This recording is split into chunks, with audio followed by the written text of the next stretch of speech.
거룩한 주일날 하나님께 구별하여서 또 예배하게 하심에 감사를 드립니다. 리조이스 찬양대의 찬양처럼 하나님 주님과 연결되는 것이 행복임을 고백하는 우리의 삶이 되게 인도하여 주시고, 공동체 안에 거하며 다른 지체들과 연결되는 것이 우리의 행복임을 고백하는 우리의 삶이 될 수 있도록 인도하여 주시옵소서. 말씀 앞에 나아갈 때에 우리의 마음을 열어주시고, 특별히 가정의 달, 하나님께서 우리 가정에게 또 우리 심령에게 말씀하시는 그 은혜 앞에, 또 말씀 앞에 온전히 반응하는 저희들 될 수 있도록 인도하여 주시옵소서. 감사드리며 살아계신 예수님의 이름으로 기도합니다. 아멘. 네, 함께 예배드리시는 모든 청년 성도님들을 주님의 이름으로 환영하고 축복합니다. 특별히 5월 이제 시작이 되었는데요. 리조이스 찬양대에서 이제 또 권사님들, 장로님, 또 집사님 모시고 함께 이렇게 찬양을 하니까 더 풍성한 은혜가 있지 않는가라는 생각이 듭니다. 5월달이 되어서 저희가 벌써 시간이 굉장히 빠르다라는 그런 생각이 듭니다. 청년 성도로서 우리가 이제 하루하루를 또 살아내고 있는데, 예수님을 구주로 고백하는 하나님의 자녀들, 또 악하고 음란한 이 세대에서 이 세대를 본받지 않는 하나님의 자녀들, 그런 삶을 살아가는 것이 사실 참으로 쉽지는 않지만, 그러한 우리의 어려운 삶 가운데 이 희노애락을 품고 살아가는 우리의 삶 가운데 가끔 넘어지기도 하고 또 일어나기도 하고 또 씨름하는 우리의 삶을 볼 때에 이렇게 한 걸음 한 걸음 나아가는 것이 우리 청년 성도된 우리의 삶이 아닌가라는 그러한 생각이 듭니다. 이러한 신분으로 또 어떨 때는 치열하게, 또 어떨 때는 감사함으로, 또 어떨 때는 눈물과 아픔으로, 또 어떨 때는 기쁨으로 살아가는 것이 우리의 모습이 아닌가라는 생각이 듭니다. 성경에도 많은 청년 성도들이 있는데요. 청년 성도들 무엇입니까? 이 악하고 음란한 세대 가운데 하나님께서 기뻐하시는, 또 하나님께서 인정하시는 구별된 자로서 이 땅 가운데 살아가는 믿음의 선배들이 참 많이 있습니다. 오늘 말씀 가운데 특별히 이 요셉이라는 청년 성도에 우리가 주목해 보기를 소망합니다. 요셉의 삶은 어떻습니까? 먼저 말씀 가운데 요셉의 삶을 저희가 쭉 한번 진단을 해보기를 원하는데요. 요셉은 어떻습니까? 순수하고 열정적인 그러한 청년이었습니다. 하나님께서 주신 꿈을 가지고 순수하게 또 기쁨으로 살아낸 청년이었습니다. 그런데 아버지께 사랑받던 그 아이는 형들의 미움을 받고 애굽에 팔려가게 됩니다. 그리고 형들이 훗날 자기에게 절할 것이라고 그런 꿈을 꾸었다고 눈치 없이 이야기를 하게 되고, 어린 막내로서 아버지의 사랑을 독차지하던 요셉은 당연히 형들의 미움을 샀습니다. 형들은 요셉을 죽이려다가 우리가 아는 것처럼 죽이지는 않고요, 요셉을 애굽의 종으로 팔아버립니다. 한 걸음 더 나아가서 이 요셉의 애굽에서의 삶은 어땠습니까? 파란만장하였죠. 보디발이라는 친위 대장의 그 집에서 이제 종으로서 섬기게 되는데, 먼저는 이 보디발의 인정을 받고 집을 총괄하는 영예를 누립니다. 그런데 이 영예를 누리는 어떤 영광도 잠시 다시 고난에 빠지게 됩니다. 무엇입니까? 이 요셉이 너무 일을 잘하고 또 성실하고 잘생겨가지고 이제 보디발의 아내가 이 요셉을 유혹하기 시작하는 것입니다. 잠자리를 갖자고 유혹을 하는데, 하나님 앞에서 죄를 범할 수 없다라고 결단한 이 청년 성도인 요셉은 이 죄의 자리를 떠나서 도망치게 되는데, 하나님의 말씀대로 치열하게 살려고 도망하였지만 결국은 무엇입니까? 누명을 쓰고 이 보디발의 아내를 겁탈할 것이다 하려고 했었다라는 누명을 씌고 감옥에 갇히는 억울함을 경험하게 됩니다. 보디발은 사실 이 정작 요셉을 신뢰했고요, 그 아내가 잘못한 것을 알고 있었습니다. 종이 이러한 자기의 아내를 겁탈하려고 하였는데 당장 죽이지 않고 이제 감옥에 넣었던 것이 그것을 증명하는 것이거든요. 그래서 요셉을 신뢰하였던 보디발의 모습을 보게 됩니다. 어쨌든 억울하게 감옥에 갇힌 요셉의 어떤 삶의 모습인데요. 그런데 우리가 이 스토리를 사실 전체를 잘 아는 것처럼 이 모든 어떠한 요셉의 삶에는 하나님의 섭리가 있었습니다. 먼저는 무엇입니까? 감옥에서 만난 사람들 때문에 이 요셉이 감옥에 갇힌 것이, 또 고난을 겪는 것이 하나님의 뜻 가운데 또 하나님의 섭리가 있구나라는 것을 알 수가 있습니다. 네, 감옥에서 고위 관리들을 만납니다. 술 맡은 관원장, 떡 굽는 관원장을 만나게 되는데 하나님께서 요셉에게 특별한 능력을 주셨는데 어떤 능력입니까? 네, 그 꿈을 잘 해석하는 능력을 주셨습니다. 그래서 이 감옥 가운데 이 관원장들의 꿈을 요셉이 해석을 해주고요. 이 요셉의 꿈대로 술 맡은 관원장은 복직하여서 왕의 부름을 받고 다른 한 명은 처형을 당해 죽게 되죠. 훗날 또 바로 왕이 꿈을 꿨는데 해석이 안 되는 것입니다. 그런데 이제 술 맡은 관원장이 복직을 하여서 이제 이 꿈을 해석하는 것에 대해서 이 감옥에서 만났던 요셉을 소개해주고 요셉은 바로 왕의 꿈을 제대로 해석합니다. 그래서 그 해석의 내용대로 이 애굽 땅에 7년의 풍년이 있을 것이고 7년의 흉년이 있을 것인데 이것을 미리 대비하면은 이 풍년의 때에 미리 대비하면 흉년을 잘 보낼 수 있다라는 그러한 어떠한 정치적인 기지를 발휘하여서 이 어려움을 지나게 되는 은혜를 누리게 됩니다. 이러한 모든 과정 가운데 이제 바로 왕이 감동을 받죠. 그래서 이 요셉을 총리로 애굽의 총리로 세우게 되는 어떤 인생 역전과 같은 그런 모습입니다. 총리가 된 요셉은 자신이 꾼 그 꿈대로 7년 동안 풍년이 왔을 때 그것을 가지고 낭비하거나 자만하지 아니하고 어떻게 합니까? 잘 비축하고 배분하여서 흉년을 대비하였습니다. 그래서 국가적인 어려움을 극복하게 되는데요. 근데 이것은 애굽의 어떤 은혜만으로 국한되는 것이 아니라 가나안 땅에도 이제 흉년이 들었는데 그 주변 이웃들에게도 그 곡식을 나눠줄 수 있을 정도로 큰 은혜를 누렸다라는 것을 우리가 생각할 수 있습니다. 가나안 땅에도 기근이 일어났는데 요셉의 형들은 이제 기근 가운데 아버지와 동생을 두고 이제 먹을 양식을 구하고자 애굽으로 찾아오게 됩니다. 그런데 양식을 얻으려고 찾아온 이 가족들이 양식을 얻는 정도가 아니라 무엇입니까? 동생 요셉을 다시 만나고 애굽으로 넘어와서 기근을 극복하게 되어 번성하게 되는 은혜를 누리게 됩니다. 제가 이렇게 길게 이 요셉의 삶에 대해서 이렇게 설명을 드렸는데요. 그런데 이러한 일련의 과정들 속에서 정말 크고 오묘한 하나님의 섭리와 은혜의 역사들이 있습니다.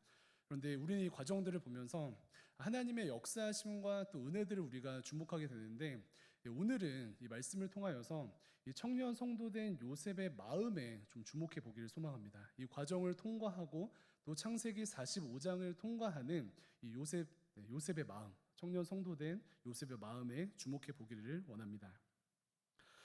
화려한 은혜의 역사와 또 스펙타클한 정말 말 그대로 파란만장한 이러한 과정을 통과하는 요셉의 마음은 어떠할까?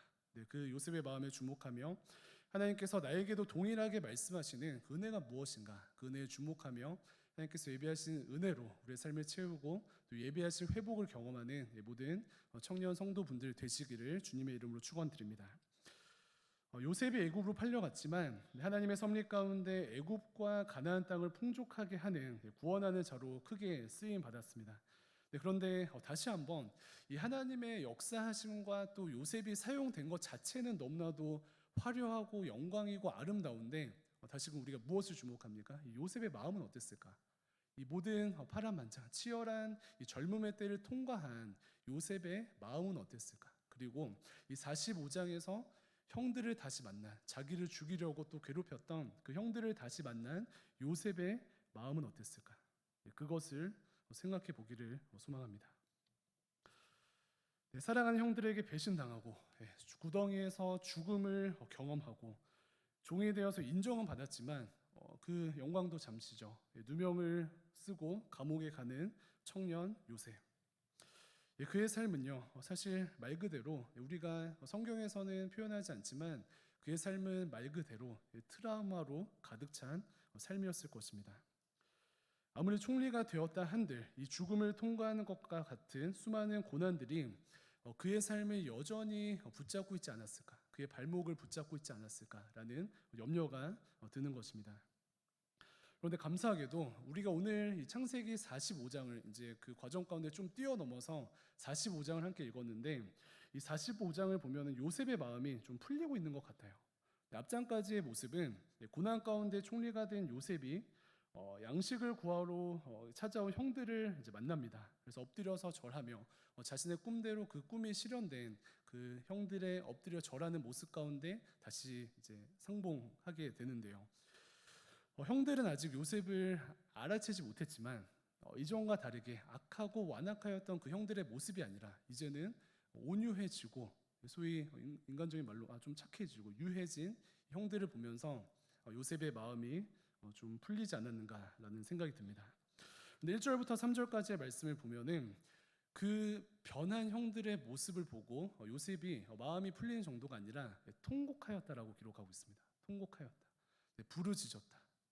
슬피 부르짖었다라는 말씀인데 1절부터 3절까지 세 절을 함께 읽어보도록 하겠습니다. 화면 띄워주시면은 1절부터 3절 읽겠습니다. 시작. 요셉이 시종하는 자들 앞에서 그 정을 억제하지 못하여 소리질러 모든 사람을 자기에게서 물러가라 하고 그 형제들에게 자기를 알리니 그때 그와 함께한 다른 사람이 없었더라. 요셉이 큰 소리로 오니 애굽 사람에게 들리며 바로의 공중에 들리더라. 요셉이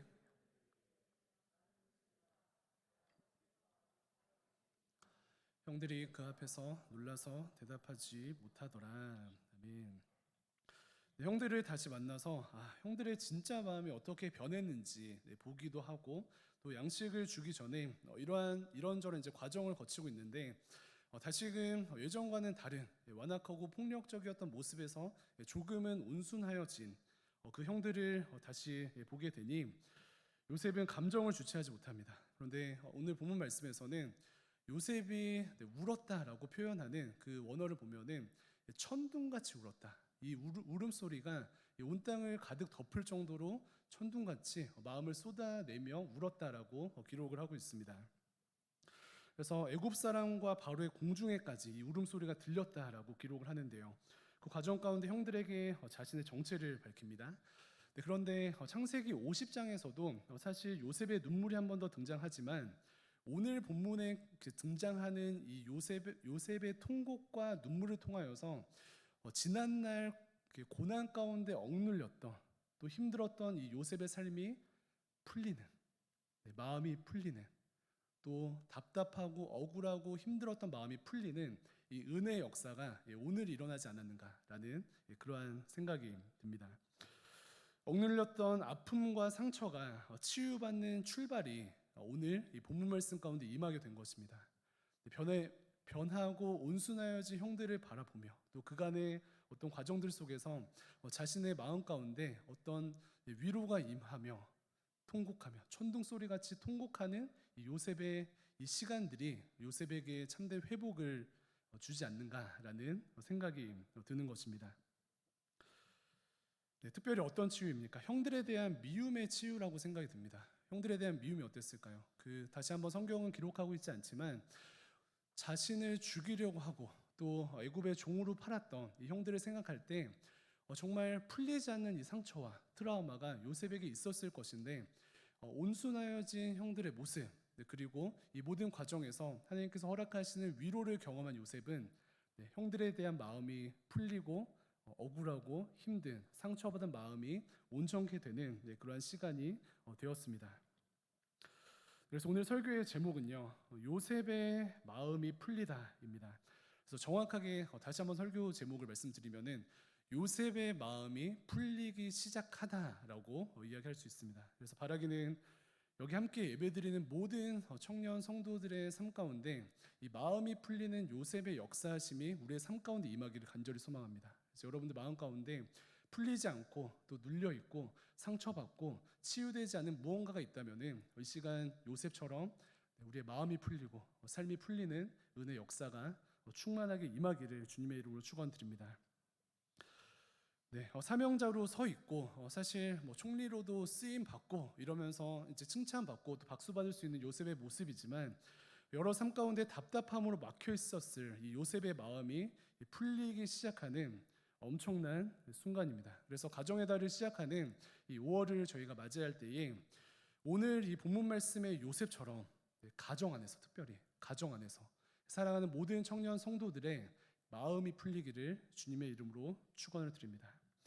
관계적인 어려움 가운데 또 우리가 사랑하기 위해서 모였지만 사랑하기 위해서 모인 가정에서 정말 많은 상처를 받잖아요. 근데 사랑하기 위해서 모인 가정에서 20년 동안, 30년 동안, 40년 동안 받은 그러한 마음의 상처들과 답답함이 있었던 청년들 계십니까? 네, 이번 예배를 출발로 하나님께서 2022년 5월을 통과하면서 여러분들 마음을 만져주시기를 축복합니다. 그래서 요셉의 마음이 풀리기 시작한 것처럼 우리 모두의 마음이 하나님 앞에 정말 풀려서 진짜 하나님께서 예배하신 샬롬을 누리고 기쁨 가운데 승리하기를 간절히 소망합니다. 네, 그렇다면 한 걸음 더 나아가서 이 마음이 풀리는 과정의 핵심적인 것이 무엇일까 한번 오늘 말씀을 통해서 살펴보도록 하겠는데요. 회복의 과정에 다양한 원인들이 있지만 사실 이 회복의 과정 가운데 가장 중요한 것은 진흙탕같이 우리의 어려운 고난 속에 하나님이 보이면 해결됩니다. 누가 보이면요? 진흙탕같이 막 답답하고 보이지 않는 이 먼지와 같은 우리의 가정의 관계들 또 나의 삶의 어떤 모습들을 볼 때 이 고난을 바라보지 않고 이 진흙 속에 정말 살아계신 하나님이 보이기 시작하면 은혜가 출발될 줄로 믿습니다. 본문 그 4절과 5절 한 번 더 읽어보도록 하겠습니다. 45장 4절과 5절 읽겠습니다. 시작. 요셉이 형들에게 이르되 내게로 가까이 오소서. 그들이 가까이 가니 이르되 나는 당신들의 아우 요셉이니 당신들이 애굽의 판자라. 당신들이 나를 이곳에 팔았다고 해서 근심하지 마소서. 한탄하지 마소서. 하나님이 생명을 구원하시려고 나를 당신들보다 먼저 보내셨나이다. 아멘. 네, 진흙탕과 같은 요셉의 삶 가운데 이렇게 은혜가 출발되고 회복이 출발될 수 있었던 이유는 그 중심에 하나님이 계셨기 때문입니다. 요셉의 마음이 풀리는 그 중심에는 고난보다 더 큰 하나님의 뜻과 고난보다 더 큰 하나님의 섭리가 있었기 때문에 요셉의 마음이 풀리기 시작했습니다. 그래서 우리가 함께 읽은 이 4절과 5절을 요약하면 이런데요. 형들이 나를 미워해서 팔았지만 그것은 하나님께서 나를 애굽으로 보내셔서 기근을 준비하게 하시기 위한 하나님의 큰 그림 안에 벌어진 사건들입니다. 그러니 근심하지 마소서. 하나님께서 생명을 구원하시려고 나를 당신들을 통하여서 이 어려운 땅 가운데 미리 보내셨습니다. 이러한 고백인데요. 중요한 것은 무엇을 알 수 있습니까? 하나님께서 우리의 삶 가운데 개입하시면 우리의 삶에 있는 모든 고난들은 사명으로 바뀌는 줄로 믿습니다. 하나님께서 개입하시면 우리의 가정 가운데 있는 모든 고난들은 사명으로 바뀌게 되는 줄로 믿습니다. 진흙탕 같은 인생의 고난들도 하나님께서 개입하시면 진주가 되고요. 하나님께서 개입하시면은 고난이라고 우리가 명명하였던 그 고난이라는 우리의 삶의 어떤 양식들이 사명이 될 줄로 믿습니다. 사명 무엇입니까? 하나님께서 나를 부르신 곳에서 나를 사용하시는 것입니다. 하나님께서 나를 그곳에 보내셨는데 그곳으로 부르셨는데 그곳 가운데 하나님께서 나를 사용하시는 것입니다. 그래서 하나님께서 중심에 계시고 하나님께서 개입하시면 청년 성도된 모든 삶 가운데 일어나는 고난들은 사명이 될 것입니다. 4절에 나는 요셉인데 당신들이 애굽의 판자입니다 라고 말하고 5절에서도 당신들이 나를 이곳에 팔았습니다 라고 말하는데 한 절 차이인데요. 그 5절 하반절을 보면은 하나님이 생명을 구원하시려고 나를 당신들보다 먼저 보내셨습니다 라는 반전의 고백을 하게 되는데 인간적으로 팔았다는 이 악한 행위가 하나님을 통과하게 되니 사명으로 바뀌는 것이죠. 그것이 보이십니까? 4절에서 5절 앞부분에서 당신들이 나를 팔았으니 라고 이야기하지만 그 중심에 하나님을 통과하게 되니 그 5절 하반절은 하나님께서 보내셨다. 즉 나는 하나님께서 보내신 가운데 사명을 감당한다라는 삶으로 변환되는 줄로 믿습니다. 인간적으로 팔았다라는 약한 행위가 하나님의 섭리 가운데 이루어지게 되니 생명을 구하는 역사로 바뀌게 되는 것입니다. 사랑하는 청년 성도 여러분, 청년이 우리의 삶 가운데 우리 가정에 눈물 나는 사연들이 많으시죠. 특별히 저도 그렇고 우리의 삶을 면면히 보면은 각자의 모양과 크기는 다르지만 우리의 가정에 정말 크고 작은 아픔과 또 고통들이 있습니다. 모양은 각자 다르지만 오늘 방금 읽은 본문에서 이야기하듯이 모든 가정에 요셉이 팔려 버리는 것과 같은 크고 작은 아픔들이 있습니다. 그래서 하나님께서는 이런 아픔들 가운데 결국 원하시는 것은요, 우리를 통해서 하나님의 뜻을 이루시고 우리를 통해서 하나님의 나라를 이루시고 사명을 감당케 하시고 특별히 그 과정 가운데 우리의 마음이 풀리기 원하십니다. 우리의 마음이 풀리기 원하십니다. 그래서 우리가 중심 가운데 무엇을 생각하고 무엇을 붙듭니까? 우리 가정 가운데 크고 작은 아픔들이 있지만 하나님의 시선으로 바라보고 또 하나님께서 중심되어 주시고 또 하나님께서 이 고난 가운데 간섭하여 주시면은 우리가 생각하는 진흙과 같은 이 모든 고난들은 사명이 되는구나. 진흙과 같은 모든 고난들은 진주가 되는구나. 이것을 붙들게 되는 것입니다. 이것을 요셉이 친히 증거하는데 이렇게 화면에 5절부터 8절까지의 말씀을 띄워주시고 제가 한 30초에서 1분 정도 시간을 드리고요. 그 반복되는 그 단어를 한번 찾아보도록 하겠습니다. 4절 가운데 3번 반복되는 동사가 2개가 있는데 혹시 한 화면에 되시나요? 3번 반복되는 동사가 2개 있습니다. 그것을 찾아보기를 원하는데요. 준비가 되시면 빡 하고 3번 반복되는 동사 2개 한번 찾아보도록 하겠습니다.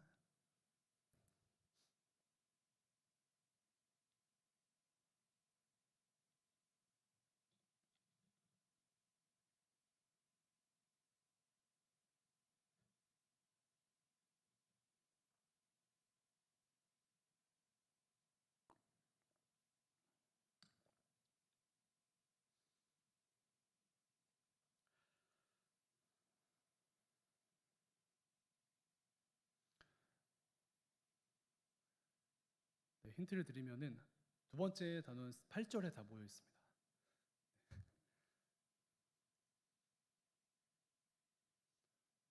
숨은 그림 찾기처럼.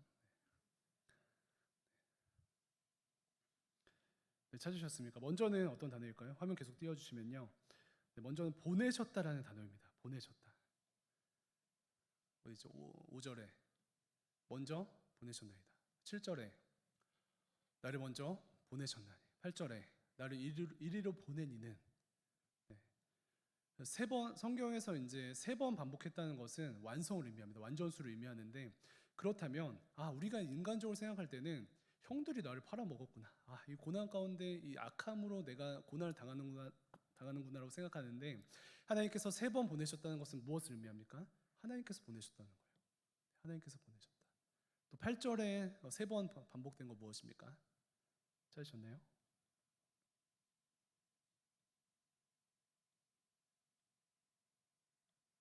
삼으셨다. 삼으셨다.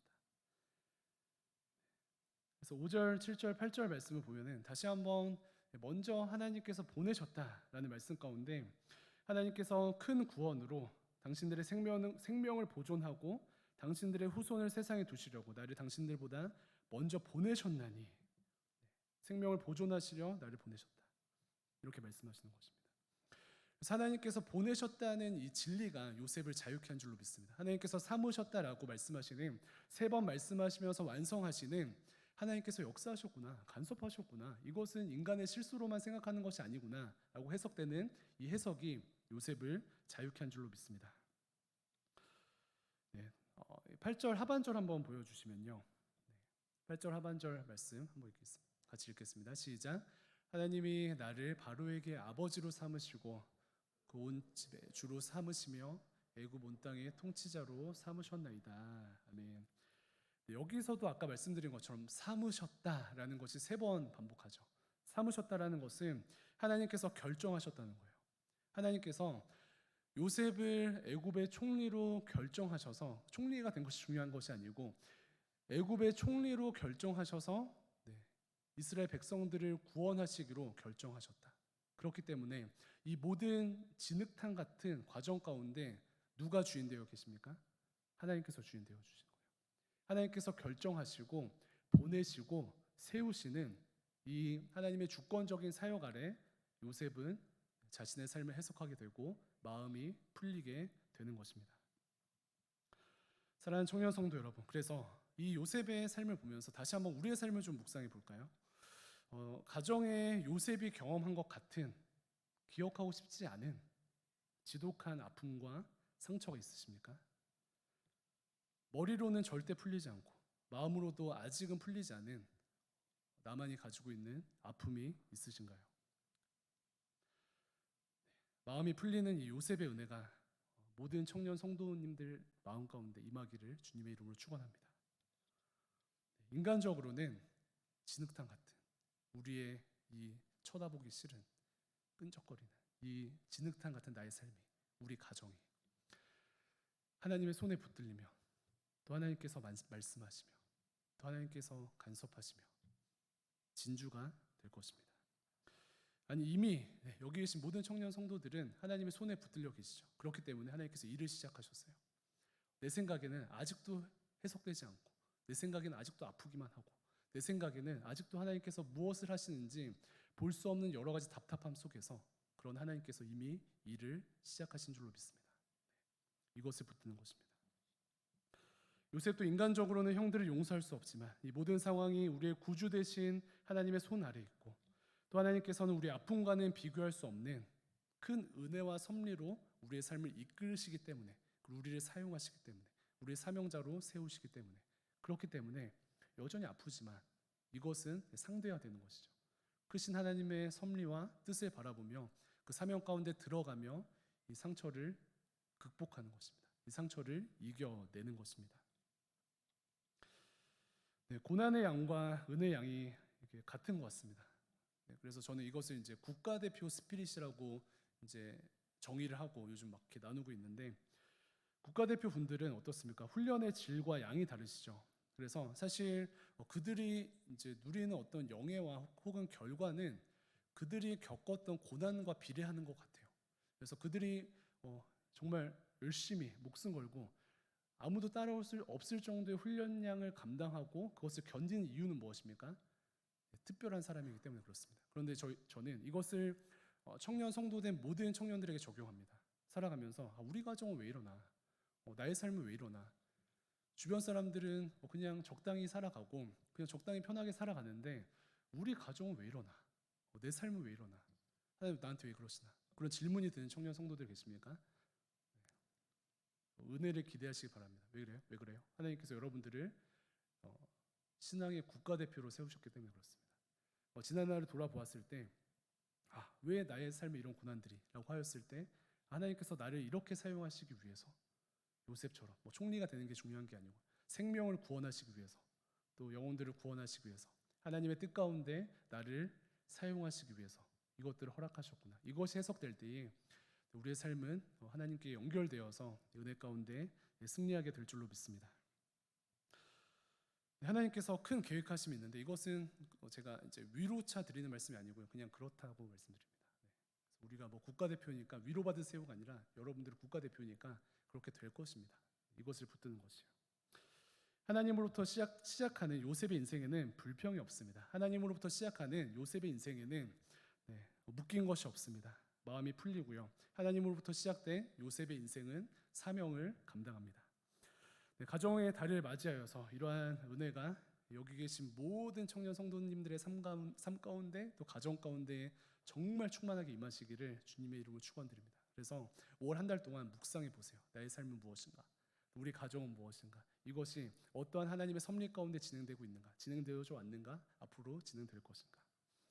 그래서 빈칸 제목을 하나 띄워주시면은 다시 한번 한 달 동안 이 은혜가 임할 때에 땡땡 요셉의 마음이 풀리다인데 특별히 땡땡에다가 저희를 듣습니다. 그래서 아들 땡땡 지금 청년 성도를 했었잖아요. 아들 땡땡 요셉의 마음이 풀리다. 야곱의 아들인 요셉의 마음이 풀리는 이 시기죠.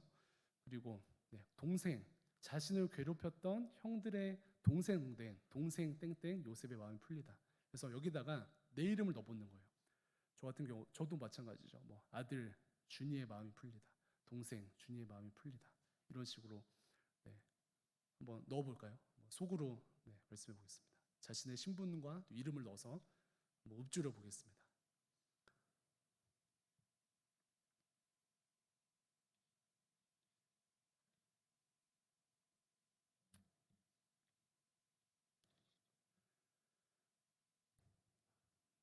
그래서 이러한 은혜를 저희가 욕심내면서 붙드는 5월이 되었으면 좋겠고 한 걸음 더 나아가서는 여기다가 다른 사람들의 이름을 넣습니다.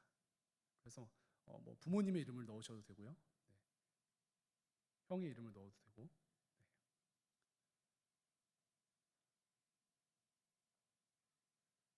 오늘 본문 말씀의 근거는 어떻습니까? 우리 이렇게 넣을 수 있죠. 아버지 야곱의 마음이 풀리다. 그럴 수 있죠. 르우벤 형의 마음이 풀리다. 한번 넣어봅시다. 축복하는 마음으로 넣어볼까요? 특별히 내가 진짜 가족 안에 또 혹은 주변에 이 사람 때문에 되게 힘들었는데 넣어봅시다.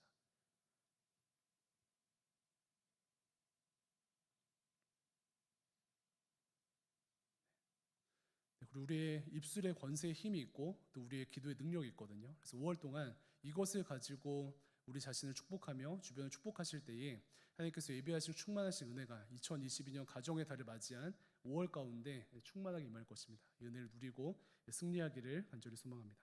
말씀 정리하도록 하겠습니다. 오늘 이 은혜를 간구하는데요. 하나님께서 모든 청년 성도들의 삶에 찾아가 주시고 가정에 찾아가 주시기를 축복합니다. 그래서 내 삶의 모든 고난들, 특별히 가정 가운데 내가 아직도 해결되지 않은, 아직도 마음으로 풀리지 않은, 머리로 해석되지 않은 여러 가지 고난들을 이렇게 해석하는 것입니다.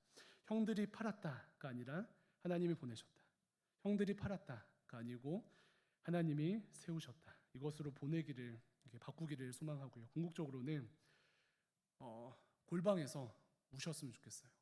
이 요셉이 통곡하여서 눈물로써 풀렸던 이 마음의 은혜를 누렸던 것처럼 5월 한 달 동안 기도하시기 바랍니다. 골방을 찾아가셔서 간구하시기 바라요.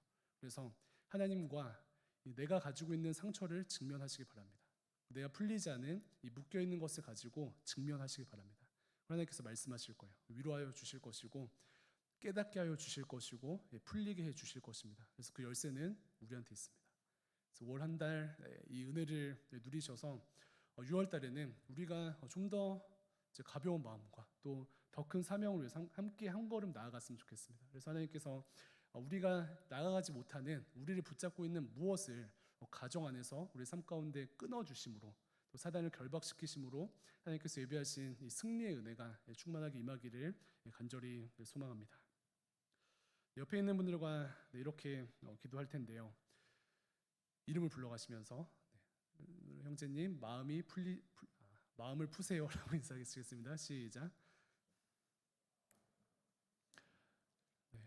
한 번 더 인사하실 때는 형제님 주변의 마음을 풀어주세요라고 인사하시겠습니다. 시작.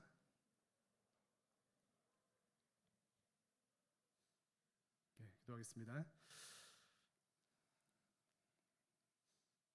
네, 감사합니다. 우리의 삶을 주님 붙잡아 주시고 특별히 주님께서 또 기뻐하시는 또 사랑하시는 좋은 가정을 우리에게 허락하여 주셔서 아버지 이렇게 청년의 때까지 잘 성장케 하심에 감사를 드립니다. 그러나 죄악된 이 삶 가운데 아버지 저희가 요셉의 삶처럼 또 크고 작은 우리의 내면에 쌓여 있는 상처들이 있습니까?